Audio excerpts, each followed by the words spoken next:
right. Can we thank these guys? They've been through it today. This has been, this has been quite a week for all of our tech teams. They've been doing all the work to get this together. So I want to welcome those of you on Facebook Live. We are so glad you're joining us this morning. We hope that you are feeling part of Vital Point today. And I just checked before I got up here, and there is a lot of you that are on watching. And if you're from the South Huron, Exeter region, we're just so appreciative of the fact that you're able to check in online this morning. So it's exciting. We apologize for the cancellation. Some things were out of our control in that scenario. So watch for next week because we're going to be back in Exeter. Fingers crossed. You never know how 2020 is going, right? You never know. But anyway, so with that, it's awesome. Also, welcome to, I think there's a gathering happening out west right now as well. So welcome to those of you as well that are gathering around the screen today, watching Vital Point as well. So, it's like, how do you start this morning? I mean, this has been an interesting start, hasn't it, to 2020? For us as a church and trying to navigate all these different pieces of the story that continue to unfold. And what I love about what is happening is that there's pieces of this that we truly don't know what is happening, which I love. I think the unknown parts of this story of the trailer being stolen and getting the trailer back, and I just assumed we wouldn't get our gear back. The call on Tuesday morning into the office, when the phone rings in the office, you need to know, none of us know what to do, because it never rings. And so it rang, and I pick it up, and this person on the other end says, "Are you the church that lost all your gear?" And I'm like, "Yes." "Yeah, it was us." And he says, "Well, I'm standing here in a storage unit looking at all of your gear." And I'm like, "What?" I couldn't believe it. I drove down there. It's just west of here, just outside of Lobo. Go figure, Lobo comes into play on this. And it was in the storage unit, and most of the gear was there, not all of it. All the nice, expensive stuff is gone. Can you imagine? It's all gone. But who knows what tomorrow's going to bring? Maybe tomorrow it could all change, and I got another update for you next week. Here's the thing that I think is important as part of the update, and I'm really, truly hoping that updates end soon. But this is it.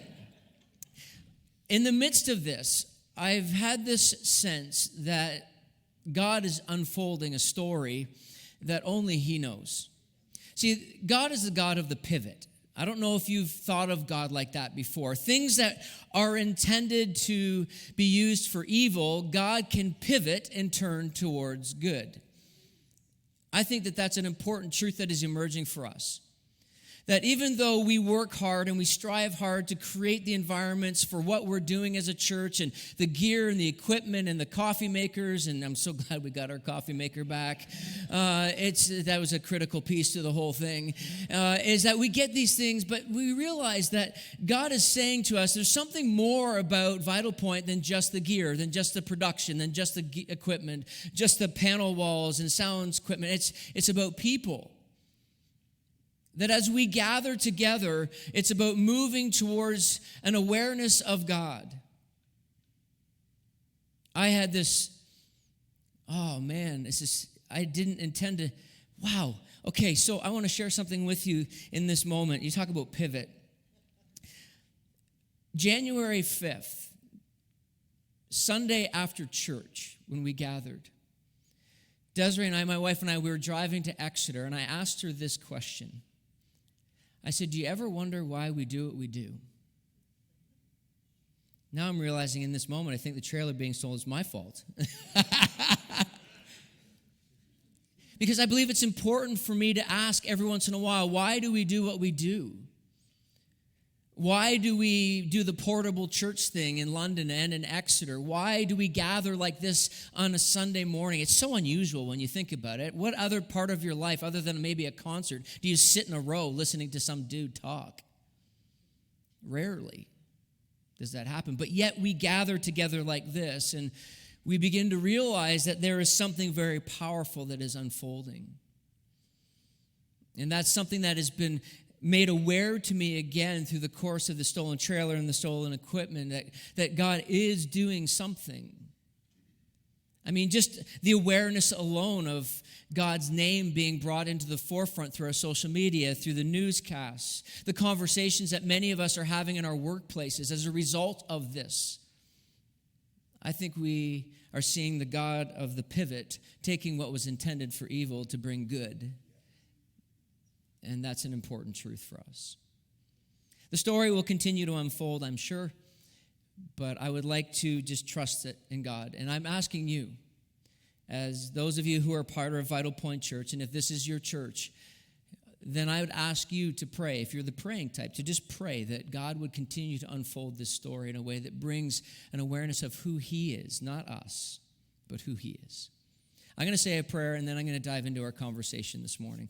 God, we just want to thank you for this moment in time in the life of our church. We thank you for this interruption in ways that has caused us to step back and look at life from a different lens, to look at the situation that we're facing from a different angle. God, I pray right now for the individuals that are responsible for the theft of the trailer and the gear, and even though we've got it all back, we still long for them to have an encounter with you, Jesus. We recognize, God, that you love them deeply just as much as you love us. And so, Father, I pray that your Spirit would work in their lives, that you would cover them with your mercy, that you would cover them with your grace, that you would cover them with your justice, and that they would see and know who you are. God, I pray that you would allow us to be the voice of hope and truth to those who are being impacted through this whole story. God, I pray for the next couple minutes that this would not just be a great motivational speech, or that it would not just be just a positive talk, but God, that we would trust your Spirit is going to work and move through what I'm going to say as we continue to look at what it means to be resilient in our lives. We pray this all in Jesus' name. Amen. All right, so I'm going to fast forward a bit as the service goes on here. So 2020 starts, and many of us felt very positive about 2020. I mean, there's this vibe, there's this excitement about 2020. It's like a new decade, right? We turn the corner, the time changes, the clock changes, the calendar changes, and we're thinking, yes, a new year. 19 is behind us, 2020 is ahead of us, it's going to be amazing. But then all of a sudden, things begin to unfold in our lives, and we recognize that there are similar patterns. There's rhythms, there's choices and decisions we're making that it's like, oh no, there's the old me again. You're still checking Instagram as much as you did in 2019. You are still going to the same job that maybe, you're bored of. Your kids are still the same. You thought you would treat them differently, but they're still annoying. You thought it was an opportunity for them to grow a bit, but they're still annoying. You thought school might get a little simpler, a little easier, but yet it's not. And the truth is that many of us look at our lives and go, can it be different? Can I enter into 2020 with a different perspective? Can I find a new me in the midst of 2020? Because it is a possible reset button for us, but we're looking at our lives and we're going, nothing's changing. But I am convinced that it can change. I am convinced that a new us, a new you, can emerge in the midst of 2020. A lot of it comes down to how you view the interruptions in your life, how you approach the troubles, how you approach the trials, how you approach the resistance in your life can determine the change that you want and desire in you. Last week, we opened up the conversation about the resilient life, and we talked about this beautiful truth that emerges from a writing called Acts chapter 16, where it created this idea of when we face resistance, we pause to pray, and then in the pausing of our prayer, it leads us to the potential of this weird word called praise, which is not praising God to stroke his ego, but is praising God with the words that describe who he is to shape who we see him to be in our lives. And so when we pause to pray and we pause to praise, what we begin to realize is that God's plan can unfold from a big picture, that God understands the front of the puzzle box of your life and sees how each piece fits together to bring about that beautiful picture that he sees you to become. That is trusting in God in the process of the resistance and the trouble that we face. Today, I am convinced that part of the resilient life and how a new you can emerge in 2020 is to have a better picture of who you are becoming. You look at your life through the lens of what you are becoming. We're all moving towards something. Our lives are all often evolving towards something. And if you're not clear on what you're evolving towards or what you are becoming, then the resistance and the struggles and the trials will become a nuisance. They become a barrier in your life that stops you. But if you know what you are becoming, it helps you face them differently. So let me set up this way. There are some of us that buy into this notion that your life, your ultimate end goal for your life is to become happy. Now, happiness is not a bad thing. I get it. The opposite is like miserable, and who wants to be around you if you're miserable? Rarely have I asked a kid, what do you want to be when you grow up? And they go, miserable. That's you don't hear that. Happiness is okay, but is it the ultimate end game? If it's your ultimate end game and what you want to become is the happy life, then what do you do with resistance? What do you do with the troubles? Like, take marriage, for example. So this June 2nd, I will be married 30 years. Yeah, right? To the same woman. Like, it's amazing. It's my first wife. Yeah. Right. Hopefully my only wife, right? So it's 30 years. Now, happiness, even in marriage, like I see marriages destroyed because people believe that happiness is the ultimate thing for their marriage. Well, what do you do when that person doesn't make you happy anymore? Like, my wife makes me happy all the time, just so we're clear. But I'm sure there's times that I don't make her happy, right? See, if that's your end game, then what ends up happening is you look for the path of least resistance. You begin to think that there's something wrong with you. You begin to think there's something wrong with your spouse or your partner, and you begin to realize, oh man, happiness is the ultimate, and then it destroys everything. But what if you had a different picture? What if there was something different that you were shooting for in your life? What if there was a different target of what you were to become? What if it's more loving? What if it's more compassionate? What if it's more forgiving? Then what you do is you step back and you begin to realize that these moments, these troubles, these trials, these setbacks are things that are going to lead you to the desired outcome. And the beautiful thing about this is, for us, is the Bible teaches this. The Bible paints a picture for us as to what it means to become something in the eyes of God. Now, I know that many of us maybe look at this book as an ancient, old, dusty thing that we approach, and is it really current? Is it really relevant for our lives? And it is, because it paints a picture for us as to what we are to become in life and faith. There's this writer named James. He's the half-brother of Jesus. And James writes this letter called James. And he writes it, that's, to me, is always funny, but like if I ever wrote a book, I'm not going to name it Ron. I'm just not. Maybe someday I'll write a book and I'll have to find a name for it. I got too many people pushing on me to write a book these days. But anyway, so I don't know where that's all coming from. But anyway, I wasn't supposed to share that with you. You don't need to know that. Just delete that section of the talk so that you don't think I'm writing a book tomorrow. So James writes this letter, and he actually, right from the very beginning of this letter, he describes how to face the troubles in our lives. Listen to what he writes in James chapter 1, verses 2, 3, and 4. It says, "Dear brothers and sisters," he's identifying with them. He's putting themselves on the same level. "When troubles come your way," and the early church, the early Christians faced persecution and struggles and difficulties, he says, "Consider it an opportunity for great joy. For you know that when your faith is tested, your endurance has a chance to grow, so let it grow. For when your endurance is fully developed, you'll be perfect, complete, needing nothing." James is speaking directly into our hearts and our souls and our minds right now, painting a picture of what it looks like for our lives and what they are to become. So let's back up and talk about the progression of where he's leading us. James says that troubles will come, okay? We get that. That's not something new. It's not like, oh, that's a new moment for you. It's not. You get it. Life is tough. Life is difficult. Stuff happens. According to Forrest Gump, it does. Right. I can't say the other word on stage because I get in trouble with my wife. You know what I'm talking about. So we realize this, and it comes our way. Sometimes it's external things, even sometimes it's internal things that come our way, the troubles. And he uses an interesting word. He says, consider. Consider. It's an important word when trials and troubles come our way. Why is it important? Well, when we consider something, we're engaging what? Our minds. We're thinking about this particular thing.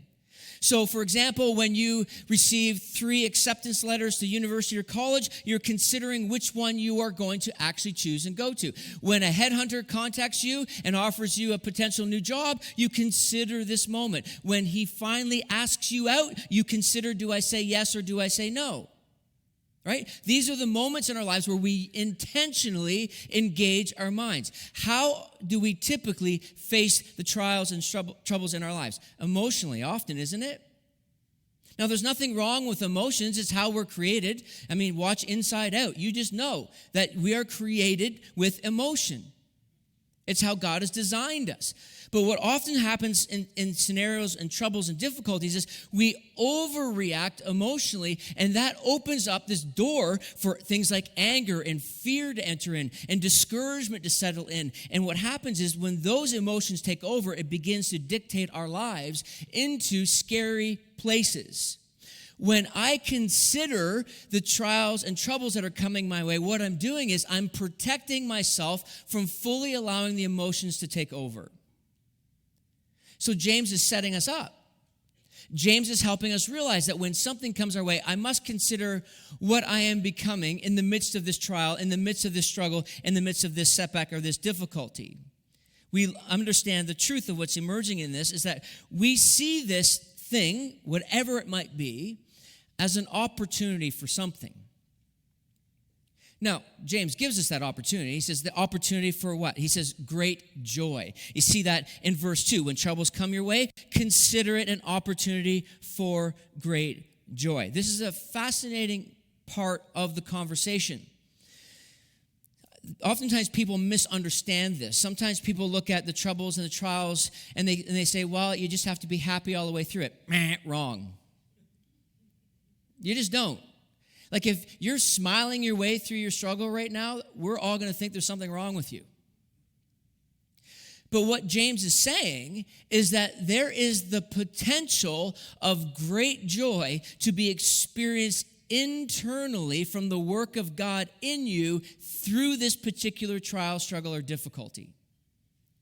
Which means that there is a possibility that the testing you are facing, that God can deposit joy, not happiness. Happiness is a little bit different than joy. Happiness is what? Based often on our circumstances. Joy is a state of being which can direct our lives as we approach these things. So when you see the struggle, when you see the difficulty in the development of the resilient life that you're trying to live, you have to train yourself to find a way to look just beyond that thing. Now, you don't know exactly what the outcome is going to be. You don't know what the results are going to be, but you can see it as an opportunity of great joy to be developed in you. So you take the scenario, take the situation, and you step beyond it and see what's in front of you. If happiness, for example, is your primary goal in life, then what happens is you short circuit, because if happiness is that ultimate goal, then you're going to look for the path of least resistance. You're going to look to get out of the scenario or situation. And so what you do is you short circuit the potential of God doing something great in the midst of it inside of you. That is the transformational work of the Spirit of God in the midst of the trouble that you're facing. He says, consider it this opportunity for joy. Not just joy, a simple bit of joy, but great joy. I have watched people walk down some very, very dark paths of trouble and difficulties in their lives. Things that were completely out of their control. What I find so fascinating is that there are some who walk down that path of struggle and difficulty and get sucked down into the darkness of it and are never able to rise up out of it for whatever reason. But then I watch others who have a God perspective on the particular thing, realizing that it is an opportunity of great joy, and you can talk to them and you can hear the difference in them as they get farther down the road from it because they've allowed the working of this moment to internally generate this great joy. Doesn't take some of the pain away, doesn't take some of the reality of what this caused. It's not like putting your head in the sand. It's realizing that there is the potential of great joy that's going to emerge from this. But the beautiful thing about this is that James isn't done. As we consider this, as we look at this as an opportunity of great joy, then what he says is he transitions into this "so let it grow" moment. I believe that's what he says in verse 3. He says, "For you know that when your faith is tested, your endurance has a chance to grow." So, what is he talking about here? He's talking about here an interesting dynamic about faith. When you see someone that has a strong faith, when you see that person that's got a root system that is strong to the development of their faith journey and their relationship with Jesus, you recognize that that particular faith has been stretched. You realize that that particular faith has been tested. I was thinking about this week as I was writing. I realized that this is Jesus. Jesus showed us this. There's an element of Jesus' life that sometimes we don't think about or realize, but in the process of Jesus growing in his understanding of being obedient to the Father, he had to go through struggles. He had to go through difficulties. Matter of fact, there's a writing in the New Testament called Hebrews. The writer says in Hebrews chapter 5 that Jesus, even though he was the Son of God, had to learn obedience through his struggles. His faith had to be stretched in order for obedience to emerge. Think about Jesus when he was propelled into the public eye. He was launched into the public eye. He spent 30 years of his life behind the scenes, and then at his baptism, he comes up out of the water, has this incredible God moment, dries off, and then goes into the wilderness. I don't know if he actually dried off or not like that, but anyway, but he goes into the wilderness, and for 40 days and 40 nights, he goes without food, and it says that he was tempted by the evil one. This is such a key part of understanding where and who you are becoming, is that there is an element of allowing this to take shape in our lives so that our faith can become stronger. Jesus demonstrated this for us in the trials and the struggles of his own life. He has walked the path for us to show us the strength that is available to us in the midst of this struggle that we face. Do you want your faith to be strong? Faith is not something that sits on a shelf somewhere and you pull it out for an hour on Sunday morning and then live it out and then put it back on the shelf and go on living. Faith is this thing that's dynamic, that's growing, that's developing. And oftentimes, it finds its greatest strength in the struggles. I was looking at my own life this week. This is the beauty of being a preacher, is I get to reflect on my own journey. And I begin to realize that in the midst of my own personal journey, not as a pastor, but as a follower of Jesus, that I have looked through the course of my life and I have seen moments and dynamics of my journey that have led me to the place where I am today and the strength of my faith. Although it's not perfect, it is strong. I look back to when I was 11 years old, losing my father when he was 36. I look at the second year of Bible college as a married student, having no money and praying on a Friday morning, God, we don't even have food. My wife and I, we were praying. We didn't tell anybody. And that night when she got home, there was 4 bags of groceries on our doorstep. I fast forward to my first pastoring job. It was brutal. Those of you who know me from that stage, sorry for using that word. It was terrible. I was 26 years old, lying on the floor of our little walk-up apartment, and our oldest son was 2.5 years old. I'm lying on the floor with pains in my chest thinking, this church thing is going to kill me. I look at early last year, finding myself sitting on a therapist couch, because of the dynamics of what was happening in our church and losing steam in 2 services that we thought was the right thing. And I believe it was because it taught us some things. And I don't think it was a mistake. We were growing from it. But internally, as a follower of Jesus, I had to sort some stuff out. And then we find 2020 and we lose our trailer and our gear and then we get it all back. We could have learned lessons other ways. See, we look at these moments and we get perspective on them. We begin to realize that if I am going to become strong in my faith, if I'm going to be resilient in my faith, then I must have a perspective on what is happening in this moment that allows me to pass through it. The writer of Psalm 23, David says these words, that there's this element of passing through the valley of darkness. You're never intended to stay. You know, that section that's often read at funerals. It's this idea of passing through. It's this beautiful picture of what we are becoming as resilient people in this life that we live. And then James says this. He says this in verse 4, so let it grow. Don't fight back. Don't resist it. Trust and have faith. So let it grow. For when your endurance is fully developed, you'll be perfect and complete, needing nothing. See, I sometimes even wonder if we think that resilience is the ultimate outcome, but really it's not. Resilience is the pathway to what? Maturity. Resilience is the pathway to this place of perfection and completion and needing nothing. And just so we're clear, that word perfection doesn't mean perfect in the sense of being sinless. It talks about this idea of full devotion in the maturity of a follower of Jesus. Sometimes we get confused with that word perfect. It's like, I'll never be perfect. No, you won't. But as you look at the struggles, as you look at the resistance, it's those things that bring us to the full, rounded, mature, needing nothing, full devotion to God. It's this beautiful thing that takes shape in our lives, that he talks about this idea of what we are becoming. James is driving home this beautiful idea of wisdom and trials and tribulations and struggles brings about a deepening of our faith. So I ask you this question. Who are you becoming? What is it that you want to become? As you hold up the picture of your life, what is that picture looking like? Who do you want to become? See, when you get clarity on who you want to become, in life and faith, you face the struggles and trials and tribulation and setbacks differently because you see them as potential to grow and to become strong.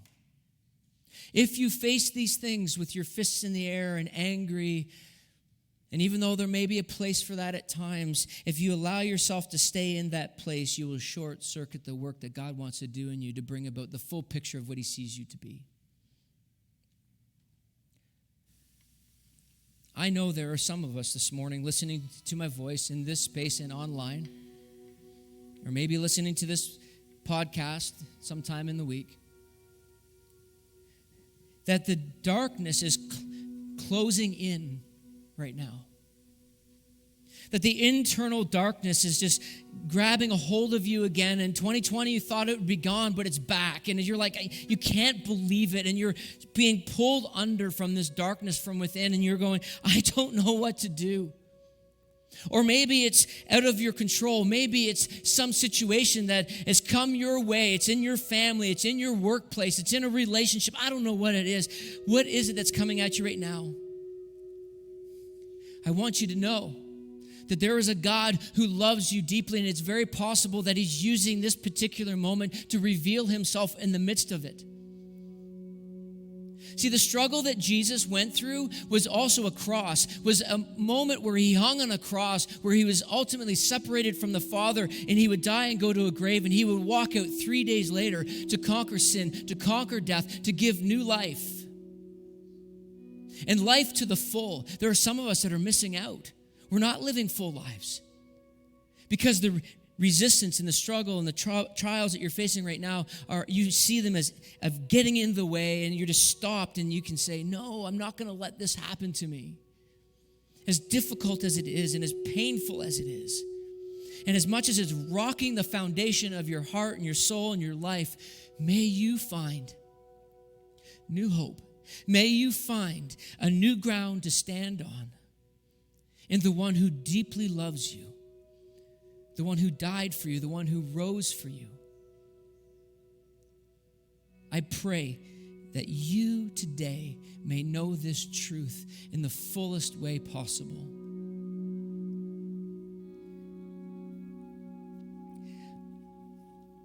I've been doing a lot of soul searching. I know it sounds cliche. I've been doing a lot of reflection. And the word that continues to rise up in the midst of the beginning of this year is this little word, obedience. And it rises up out of this verse in Philippians chapter 1, verse 20 that says, no matter what, I will continue to hope and I will cling to the life of Jesus. January 5th, I said to our community, and you may have been here for this, I said, I don't know what's in store for you in 2020, but this I do know, that we can find ways to be obedient to the things that God has for us. And may that be true for you. Listen to this closing song, and then I'll come up and I'll close with some more thought. Listen to this song.